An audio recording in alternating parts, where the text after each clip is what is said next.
I don't want to show you the full thing, so don't show them the full thing. This is the second summer I've been in the house. I spent a year kind of thinking about landscaping, and this summer was when I actually started doing the work. This is the berm, this kind of slope of soil. It's kind of hard to tell right now because it's covered in grasses, but for my birthday, I enlisted the help of several friends to help plant this, and so 50 plants ended up in this berm, and then I spread a bunch of rye seed. So that's this tall grass that you're seeing. This whole area is kind of meant as a nice little nature walk. We have the willow here that you can pass through.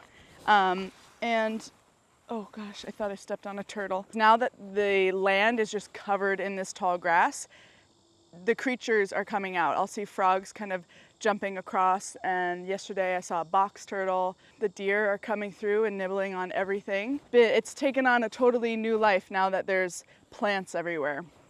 So the idea is this becomes a nice path. This is all mint and it's really taking over, which is great because I love mint. And when you walk by it, you kind of crush the leaves and it sends up this amazing mint scent as you walk by. Still dealing with this mugwort over here. So mugwort is a pretty invasive weed and it takes over. I'm trying to combat the mugwort with some of these native grasses, which is why I just spread seeds pretty much everywhere. What I love about this berm is it just the slope right here is a natural separation, so this feels like a totally separate part of the yard.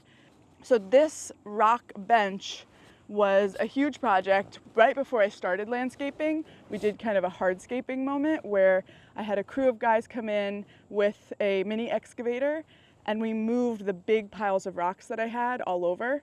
Found this slab of concrete in my yard. It was just kind of under dirt. Found that, and that kind of inspired me to do some sort of bench.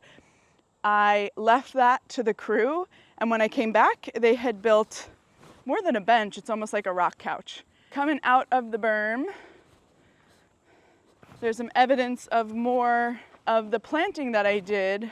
This is a river birch, and this was a birthday present, a tree as a birthday present. It's got a nice little spot here at the bottom of a slope where it's gonna collect all of that rainwater and be really happy here just because this tree wants quite a bit of water because they're usually found along riverbanks. So my new tree, which is kind of exciting. Over here, more of this landscaping, hardscaping moment, moved that big rock into place near this tree and have created this little bathtub moment, which I was very excited about. A friend was getting rid of this bathtub and I thought, wouldn't that be cool? I have an outdoor shower, but wouldn't it be cool to have an outdoor bath? I was able to run a hose from my outdoor shower to the outdoor bath, and that brings hot and cold water to this bath, so it truly is like taking a proper outdoor bath. This is just a little cover to keep the leaves from getting in there. But yeah, it's become a really nice moment and a nice little summer,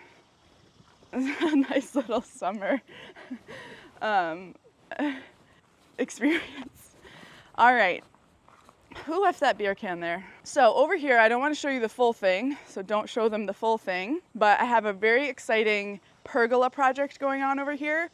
I loved my outdoor shower, but it wasn't really feeling established enough. I was inspired when I found a bunch of dead mountain laurel plants in the woods, and I thought, these are so cool, what can I do with them? So I'm making a pergola with them, and I'm gonna do a whole separate video on that pergola because it's a very special project. What else? Let's go this way.